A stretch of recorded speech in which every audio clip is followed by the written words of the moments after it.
નમસ્કાર વિદ્યાર્થી મિત્રો,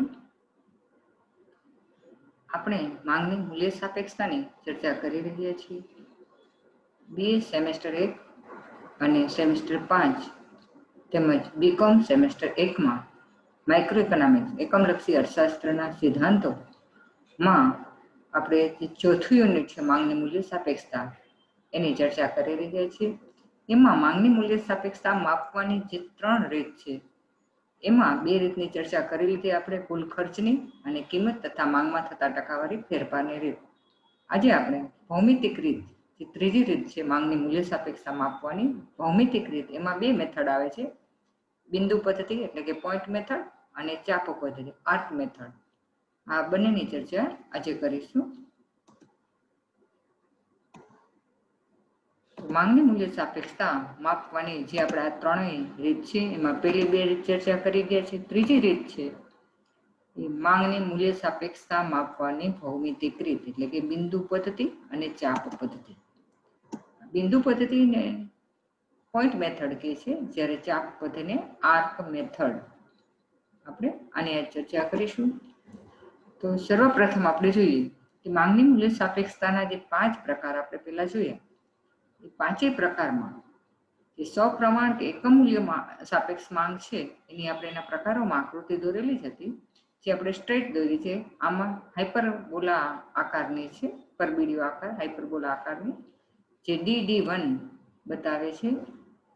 DD1 છે એ શું છે? એકમ મૂલ્ય સાપેક્ષ માંગ રેખા.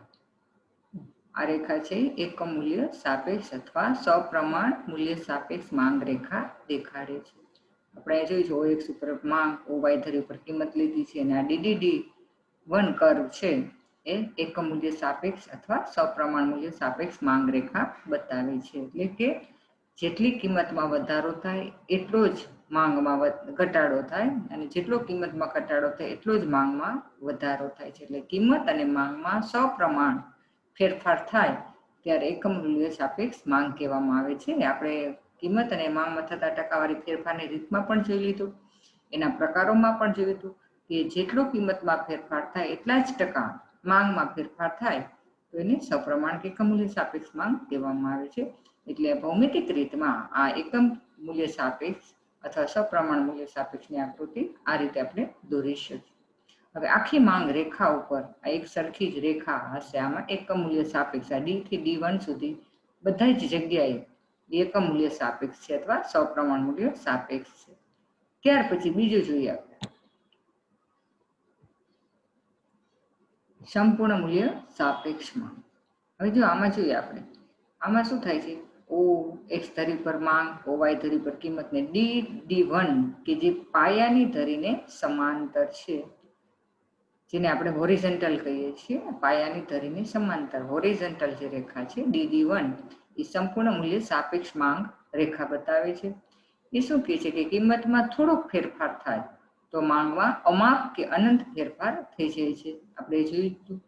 એટલે આ આખી રેખા ઉપર સંપૂર્ણ મૂલ્ય સાપેક્ષ એટલે કે કિંમતમાં થોડો ઘટાડો થશે તો માંગ અનંત વધી જશે, કિંમતમાં થોડોક વધારો જશે તો માંગ ઘણી બધી ઘટી જશે.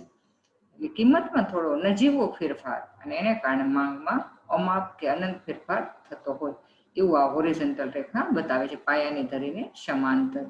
એટલે આ ભૌમિતિક રીતમાં આમાં પણ આપણે આખી રેખા ઉપર સંપૂર્ણ મૂલ્ય સાપેક્ષ માંગ હશે. ત્રીજી રીત છે સંપૂર્ણ મૂલ્ય અનપેક્ષ માંગ. હવે આમાં આપણે જે OX ધરી પર માંગ, OY ધરી પર કિંમત લીધી છે, DD1 છે જે માંગ રેખા છે, સંપૂર્ણ મૂલ્ય અનપેક્ષ માંગ રેખા છે, જે ઊભી ધરીને એટલે કે વર્ટિકલ રેખા છે, ઊભી ધરીને સમાંતર. હવે અહીંયા આપણે એમ જોઈએ કે કિંમતમાં ગમે તેટલો ફેરફાર થાય, કિંમત આટલી હોય કે પછી અહીંયા જાય કિંમત, પણ માંગમાં કંઈ ફેરફાર થતો નથી. એટલે માંગમાં શૂન્ય ફેરફાર થાય, માંગમાં બિલકુલ ફેરફાર ન થાય. કિંમત વધે કે ઘટે, માંગ તો સ્થિર જ રહે. તો એવી માંગ રેખા જે સંપૂર્ણ મૂલ્ય અનપેક્ષ છે. એટલે ભૌમિતિક રીત દ્વારા આપણે સંપૂર્ણ મૂલ્ય સાપેક્ષ માંગ, સંપૂર્ણ મૂલ્ય અનપેક્ષ માંગ અને એકમ મૂલ્ય એટલે કે સપ્રમાણ મૂલ્ય સાપેક્ષ માંગ, આ 3 જ પ્રકારની 5 પ્રકારમાંથી 3 જ પ્રકારની માંગ રેખા આપણે દોરી શકીએ. અને આખી માંગ રેખા ઉપર એની મૂલ્ય સાપેક્ષતા એક સરખી જ હોય છે. જ્યારે એકમ કરતાં વધુ મૂલ્ય સાપેક્ષ અને એકમ કરતાં ઓછું મૂલ્ય સાપેક્ષ માંગ રેખા છે, તો એ બેના બધા જ ભાગ ઉપર માંગની મૂલ્ય સાપેક્ષતા અલગ અલગ હોય છે, એટલે કે આખી આ રેખા ઉપર એક સરખી માંગની મૂલ્ય સાપેક્ષતા ન હોય. એકમ મૂલ્ય સાપેક્ષ, એકમ કરતા વધારે મૂલ્ય સાપેક્ષ અને એકમ કરતા ઓછી મૂલ્ય સાપેક્ષ માંગમાં આ બધા બિંદુઓ ઉપર એક સરખી માંગની મૂલ્ય સાપેક્ષતા નહીં હોય. એટલા માટે આપણે બંનેની આકૃતિ ભૌમિતિક રીતમાં દોરી ન શકીએ. તમારા પ્રકારો સમજાવવા માટે થઈને આપણે બે આકૃતિ દોરેલી છે. બાકી એની આકૃતિ દરેક બિંદુએ દરેક ભાગ ઉપર અલગ અલગ મૂલ્ય સાપેક્ષતા હોય, એટલે એની આપણે આકૃતિ બીજી બે રીત છે ભૌમિતિક રીતમાં આપણે બિંદુ પદ્ધતિ અને ચાપ પદ્ધતિ દ્વારા સમજી શકીએ. તો પેલા લેશું બિંદુ પદ્ધતિ. જો એકમ કરતા વધુ મૂલ્ય સાપેક્ષ કે એકમ કરતા ઓછી મૂલ્ય સાપેક્ષ હોય ને, તો આ બધી આ માંગ રેખા છે DD1, એ ડીડી રેખા ઉપર બધા ભાગ ઉપર આ ડી ઉપર, અહીં એ બિંદુ ઉપર, અહીં બી બિંદુ ઉપર, અહીં સી બિંદુ, અહીં ડી બિંદુ, બધા બિંદુ એની માંગની રેખા કેવી હશે? અલગ અલગ હશે મૂલ્ય સાપેક્ષતા. પાંચેય બિંદુ પર એની માંગની મૂલ્ય સાપેક્ષતા અલગ હોય. ક્યારે? તો કે એકમ કરતા વધારે મૂલ્ય સાપેક્ષ માંગ રેખા હોય અથવા એકમ કરતા ઓછી મૂલ્ય સાપેક્ષ માંગ રેખા હોય ત્યારે. તો ત્યારે આપણે આ બિંદુ પદ્ધતિ અથવા ચાપ પદ્ધતિનો ઉપયોગ કરી શકીએ. હવે બિંદુ પદ્ધતિ એટલે શું? તો કે માંગ રેખાના કોઈ એક બિંદુએ માંગની મૂલ્ય સાપેક્ષતા જાણવી હોય તો બિંદુ પદ્ધતિનો ઉપયોગ કરવામાં આવે છે. આપણે ફોર એક્ઝામ્પલ તરીકે આપણે બી બિંદુએ માંગની મૂલ્ય સાપેક્ષતા શું છે એ જાણવું હોય, સી બિંદુએ માંગની મૂલ્ય સાપેક્ષતા કેટલી છે આ જગ્યાએ એ જાણવું હોય, ડી જગ્યાએ એ અને ડી આ બધી જગ્યાએ આપણે જાણવું હોય તો કેના દ્વારા જાણી શકીએ? બિંદુ પદ્ધતિ દ્વારા. એટલે માંગ રેખાના કોઈ પણ બિંદુએ માંગની મૂલ્ય સાપેક્ષતા કેટલી છે એ જાણવું હોય તો આપણે બિંદુ પદ્ધતિનો ઉપયોગ કરી શકીએ. તો આપણે આ પાંચેય બિંદુઓ આ રેખા જુઓ, તમને 4 ઇંચની આપણે 4 સેન્ટીમીટરની આ રેખા છે એવું માની લઈએ. આપણા એક્ઝામ્પલમાં આપણે લઈશું 4 સેન્ટીમીટરની આખી ડી થી D1 નું માપ કેટલું છે? 4 સેન્ટીમીટર. એટલે આ બધા 4 સેન્ટીમીટર હોય તો આ બધા ભાગ વચ્ચે ડી થી એ વચ્ચે 1 સેન્ટીમીટર, એ થી બી વચ્ચે 1 સેન્ટીમીટર, બી થી સી વચ્ચે અને સી થી ડી વચ્ચે 1 સેન્ટીમીટર હોય. આ રીતે આપણે ભાગ પાડી અને આપણે ગણતરી કરશું. એની મેથડ આપણે લઈશું હમણાં સમીકરણની. પણ આ તમે DD1 રેખા છે એ 4 સેન્ટીમીટરની છે. ત્યાર પછી હવે એના માટેનું સૂત્ર આ છે. બિંદુ મૂલ્ય સાપેક્ષ પદ્ધતિ દ્વારા આપણે માંગની મૂલ્ય સાપેક્ષતા જાણવી હોય તો બિંદુની જમણી બાજુનું પ્રમાણ છેદમાં બિંદુની ડાબી બાજુનું પ્રમાણ. એટલે બિંદુની જમણી ડાબી એટલે શું? તો તમને દેખાડ્યું. જો આપણે આ એક બિંદુનું જાણવું હોય તો આ એ થી આ ડી છે એનું જમણી બાજુનું પ્રમાણ છે અને એ થી D1 છે એની ડાબી બાજુનું પ્રમાણ. બરાબર? આ રીતે. એટલે આ બી બિંદુનું જાણવું હોય તો જમણી બાજુનું અને ડાબી બાજુનું આ રીતે તમે જાણી શકો. એટલે જે બિંદુ શોધવું એની જમણી બાજુ અને એના ડાબી બાજુના પ્રમાણ વડે ભાંગવાનું છે. તો આ સૂત્રમાં આપણે આ રેખાનું જમણી બાજુ અને ડાબી બાજુનું લીધું છે. એટલે પાંચેય બિંદુ એની જમણી બાજુ કઈ છે, ડાબી બાજુ કઈ છે એ જોવાની છે. એટલે અહીંયા જોઈએ બિંદુની જમણી બાજુનું પ્રમાણ, બિંદુની ડાબી બાજુનું પ્રમાણ. અને આપણે ખબર છે કે આ જે DD1 રેખા છે એ કેટલા ઇંચની, કેટલા સેન્ટીમીટરની છે? 4 સેન્ટીમીટરની છે. એટલે આપણે બી બિંદુએ માંગની મૂલ્ય સાપેક્ષતા શોધવી હોય તો બી બિંદુએ એની જમણી બાજુનું પ્રમાણ શું છે? BD1 છે અને ડાબી બાજુનું BD છે. જો તમને પાછું દેખાડું, BD1 એ જમણી બાજુનું પ્રમાણ છે. બી બિંદુએ આ BD1 એ જમણી બાજુનું પ્રમાણ અને આ બી અને ડી છે એની ડાબી બાજુનું પ્રમાણ. એટલે બી બિંદુ શોધવું હોય તો એની જમણી બાજુનું આ ભાગ નાખવાનું, એને ભાગ્યા આવડવા. એટલે BD1 કેટલું છે? 4 સેન્ટીમીટર છે એટલે અહીં અડધું થાય તો 2/2. કેમ કે બી થી ડી નું 2 સેન્ટીમીટર થશે અને બી થી D1 નું 2 સેન્ટીમીટર ને બી થી ડી નું 2 સેન્ટીમીટર થશે. એમ બધા બિંદુએ થશે. જો એ બિંદુએ આપણે માંગની મૂલ્ય સાપેક્ષતા શોધવી હોય તો AD1 3 સેન્ટીમીટર થશે અને AD એના છેદમાં 1 સેન્ટીમીટર થશે. એવી રીતે સી બિંદુએ શોધવું હતું તો કે CD1 છે એ 1 સેન્ટીમીટરનું છે અને CD છે એ 3 સેન્ટીમીટર થશે. આવી રીતે તમે બધા ડી બિંદુએ D1 બિંદુ એની જમણી બાજુનું પ્રમાણ, ડાબી. હવે D1 એની જમણી બાજુનું પ્રમાણ કાંઈ નથી અને અહીંયા ડી બાજુ એની ડાબી બાજુનું પ્રમાણ નથી. એટલે આ રીતે આપણે પાંચે બિંદુની આપણે ગણતરી કરવાની છે. તો આપણે એ જોઈ લઈએ. તો પહેલા આપણે આ સૂત્ર પ્રમાણે બી બિંદુએ માંગની મૂલ્ય સાપેક્ષતા કેટલી છે? તો કે BD1 BD બે છે એટલે 2 ને 2 છેદ ઉડાડીએ તો 1 જવાબ આવે. એટલે માંગની મૂલ્ય સાપેક્ષતા કેટલી છે? ઇલાસ્ટિસિટી ઓફ ડિમાન્ડ છે 1 એકમ મૂલ્ય સાપેક્ષ એટલે આને શું કહેવાય? સપ્રમાણ અથવા એકમ મૂલ્ય સાપેક્ષ માંગ. આવડી આ બી બિંદુએ સપ્રમાણ અથવા એકમ મૂલ્ય સાપેક્ષ માંગ આપણે ખબર છે E બરાબર 1 એટલે એકમ મૂલ્ય સાપેક્ષ માંગ હશે. ક્યાં? તો કે બી બિંદુએ. હવે સી બિંદુએ માંગની મૂલ્ય સાપેક્ષતા શોધી. તો ત્યાં આપણે જમણી બાજુનું પ્રમાણ છે CD1 એટલે E1 છે અને ડી છે એની ડાબી બાજુનું પ્રમાણ છે ડી એટલે એ કેટલું છે? તો 3 છે. અહીંયા કેટલું થાય? આપણે આમ જોઈએ તો સીડી આવે. અહીંયા CD1 છે પણ અહીંયા સીડી આવશે. એટલે તમે અહીંયા સી લખી શકો. અહીંયા તમારે સીડી છે.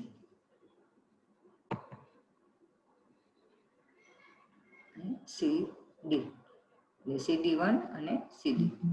તો અહીંયા આપણે જોઈએ CD1 1 છે અને સીડી 3 માપ છે. એટલે એ આપણે જોઈએ તો એકમ કરતા ઓછી મૂલ્ય સાપેક્ષ 1/3 છે એટલે કેવી થાય? એકમ કરતા ઓછી મૂલ્ય સાપેક્ષ માંગ છે. એટલે અહીંયા સી બિંદુએ માંગની મૂલ્ય સાપેક્ષતા એકમ કરતા ઓછી મૂલ્ય સાપેક્ષ કહી શકીએ આપણે.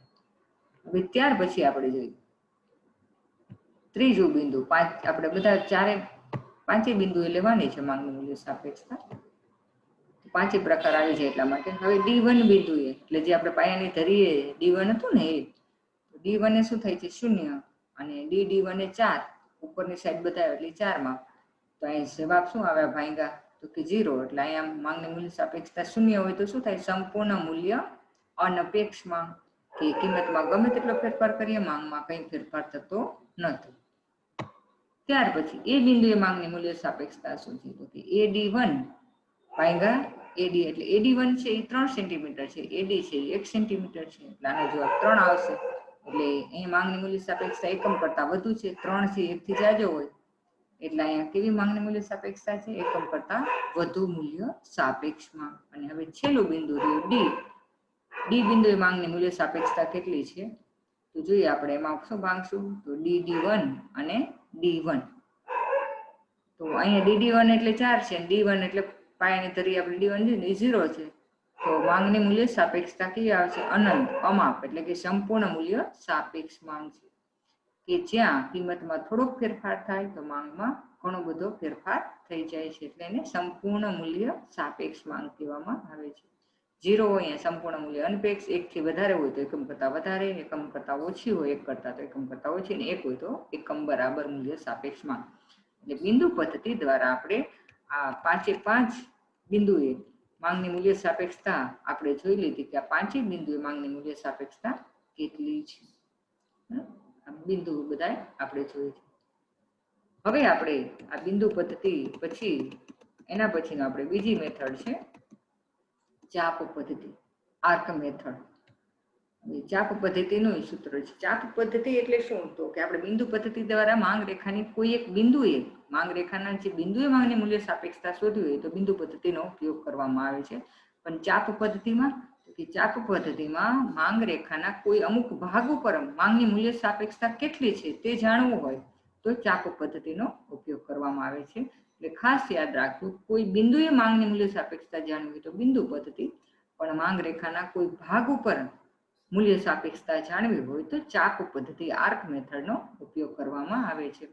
એટલે માંગની મૂલ્ય સાપેક્ષતાનું સૂત્ર અહીંયા આ રીતે છે કે તમારે જો ચાપ પદ્ધતિ દ્વારા કોઈ પણ માંગ રેખાના ભાગ ઉપર એની મૂલ્ય સાપેક્ષતા જાણવી હોય તો આ સૂત્ર તમારે યાદ રાખવું પડે. શું છે? માંગની મૂલ્ય સાપેક્ષતા બરાબર મૂળ માંગ માઇનસ ફેરફાર પામેલી માંગ છેદમાં મૂળ માંગ પ્લસ ફેરફાર પામેલી માંગ. એટલે આ જ છે પણ અહીંયા ઉપર માઇનસ નીચે પ્લસ.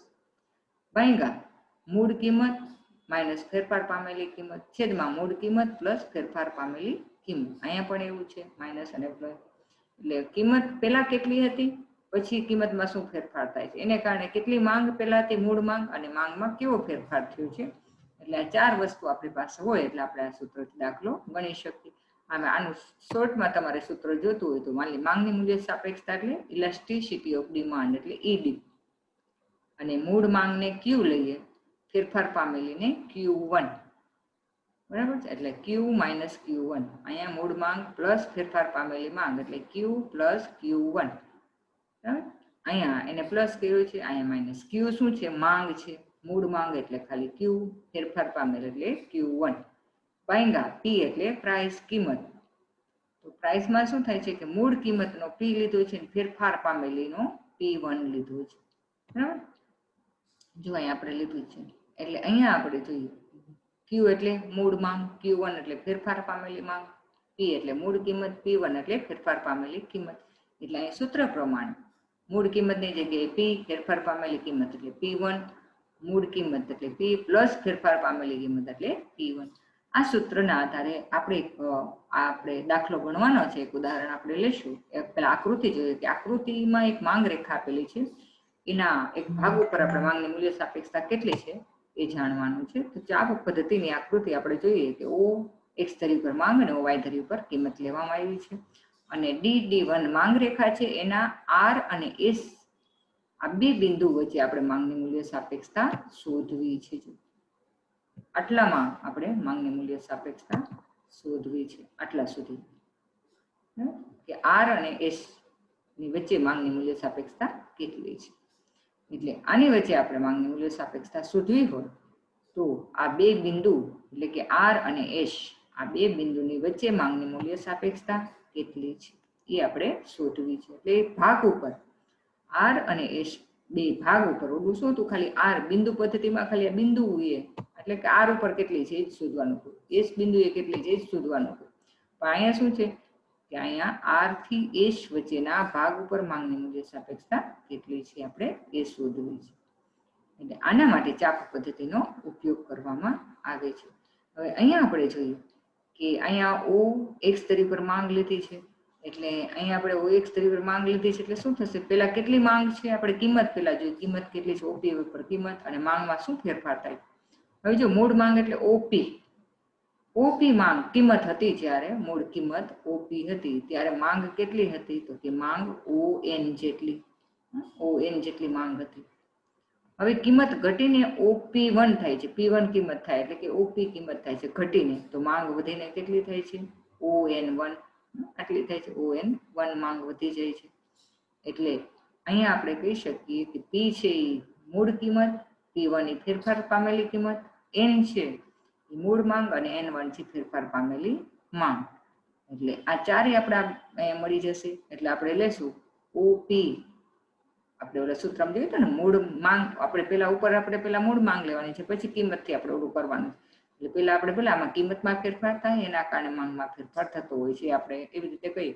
તો અહીંયા આપણે પેલા સૂત્ર પ્રમાણે શું લેશું, ON માઇનસ ON1 એટલે મૂળ માંગ માઇનસ ફેરફાર પામેલી માંગ એના છેદમાં ON પ્લસ ON1 એને ભાંગ્યા OP ઓછા અથવા માઇનસ OP1 છેદમાં OP પ્લસ OP1.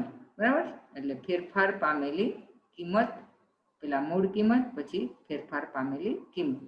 તો આ આકૃતિ ઉપરથી આપણે કે આર અને એસ બિંદુની વચ્ચે માંગની મૂલ્ય સાપેક્ષતા કેટલી છે એ આપણે શોધવાની છે. તો એના માટે આપણે એક ઉદાહરણ લઈએ.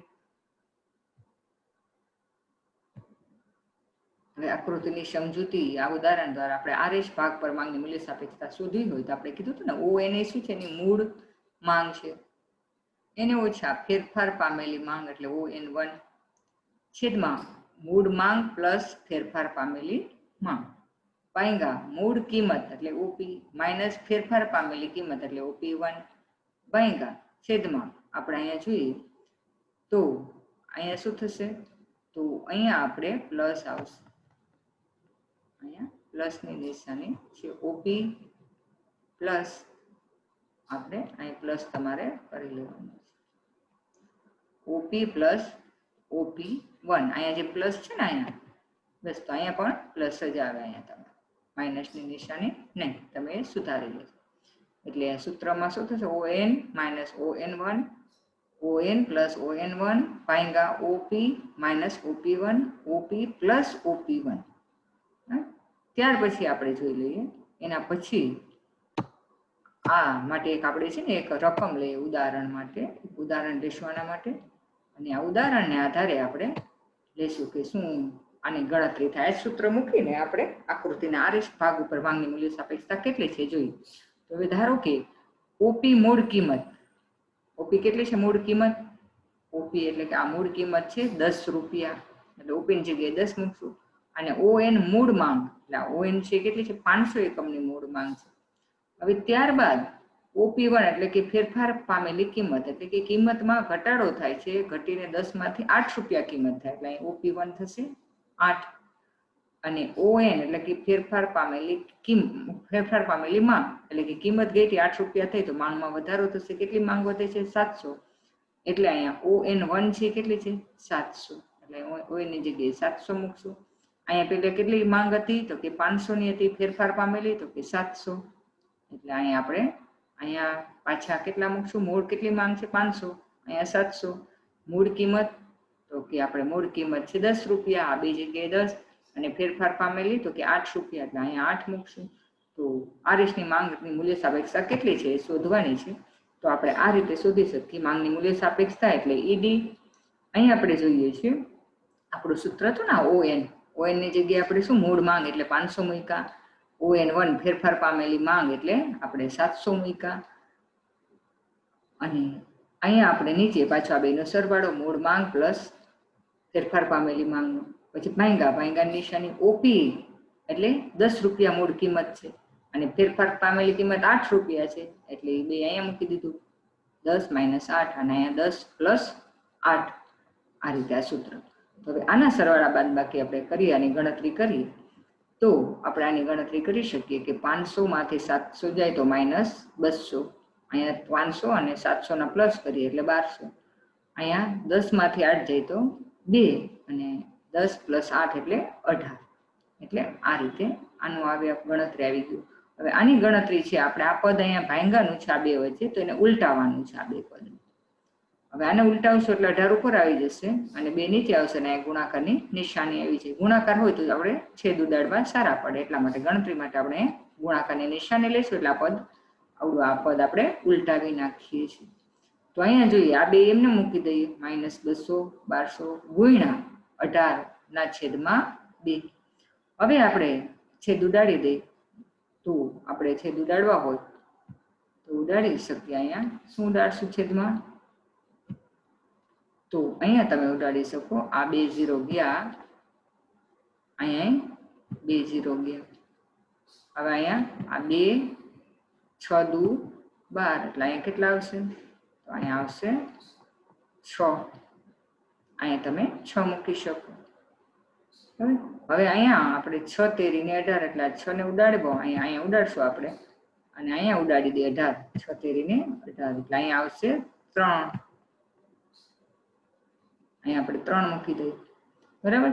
એટલે હવે કઈ બાકી નથી રહ્યું, આ 2 ના 2 અહીંયા મૂકી દઈએ અને આ 3 ના 3, એટલે 3/2 જવાબ આવે એનો.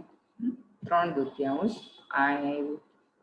હવે આ 3/2 ને આપણે ભાંગી નાખવા હોય તો 2 થી ભાંગીએ 3 ને તો 2 એકા 2, એટલે 1 જવાબ આવ્યો અને શેષ વધ્યો રિમાઇન્ડર 1 અને ભાંગાયા છે 2, એટલે આપણે આ મિક્સ નંબરમાં મૂકવા હોય તો 1 છે એ એનો આન્સર છે.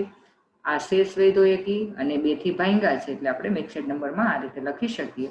એટલે અથવા તમે 2 થી 3 ને ભાંગી નાખો તો જવાબ આવશે 1.5, એટલે કે 3 ના 2 ભાગ પાડીએ એટલે 1.5 જવાબ આવે. તો આ માંગની મૂલ્ય સાપેક્ષતા છે એ કેટલી આવી? આરએસ ભાગ ઉપર 1.5 માંગની મૂલ્ય સાપેક્ષતા આવી કે જે 1 થી વધારે છે. એટલે આરએસ ભાગ ઉપર, એટલે કે અહીંયા આરએસ ભાગ ઉપર માંગ રેખાના આરએસ ભાગ ઉપર મૂલ્ય સાપેક્ષતા એટલે કે કેવી છે માંગની મૂલ્ય સાપેક્ષતા? તો 1 થી વધારે 1.5 છે, એટલે એકમ કરતા વધુ મૂલ્ય સાપેક્ષ માંગ રેખા છે, એવું આપણે આપણા ઉદાહરણમાં જોઈ શકીએ. એટલે આ રીતે તમે એને સમજાવી શકો કે માંગની મૂલ્ય સાપેક્ષતા આરએસ ભાગ ઉપર એકમ કરતા વધુ મૂલ્ય સાપેક્ષ છે. આપણે આકૃતિમાં જોયું હતું ને, તમે આકૃતિમાં જોઈ શકો પાછા. અહીંયા આપણે જોઈશું કે અહીંયા આરએસ ભાગ ઉપર માંગની મૂલ્ય સાપેક્ષતા કેટલી છે? તો કે એકમ કરતા વધુ મૂલ્ય સાપેક્ષ, કેમ કે 1.5 આવી 1.5 આવી, એટલે આરએસ બિંદુએ એકમથી વધુ મૂલ્ય સાપેક્ષ માંગ છે. આજે આપણે માંગની મૂલ્ય સાપેક્ષતાની જે માપવાની રીતો છે એ ત્રણેય રીતો કુલ ખર્ચ રીત, કિંમત અને માંગમાં થતા ટકાવારી ફેરફારની રીત અને ભૌમિતિક રીત કે જેમાં બિંદુ પદ્ધતિ અને ચાપ પદ્ધતિ, આ બધા આપણે રીતની અથવા બધી પદ્ધતિઓનો અભ્યાસ પૂરો કર્યો છે. તમને પરીક્ષામાં ખાસ કરીને બિંદુ પદ્ધતિ અને ચાપ પદ્ધતિ ભૌમિતિક રીતમાં આ વધારે પૂછાય છે. બે આજે આપણે સ્લાઇડમાં નથી લખ્યા બે પ્રશ્ન, પરંતુ આમાંથી તમને આ બે પ્રશ્ન પૂછાશે કે માંગની મૂલ્ય સાપેક્ષતા માપવાની ભૌમિતિક રીતની ચર્ચા કરો. 14 માર્કનો પ્રશ્ન હોય છે. તમને જો 7 માર્કમાં પૂછે તો બિંદુ પદ્ધતિ અથવા ચાપ પદ્ધતિ બેમાંથી એક પૂછી શકો.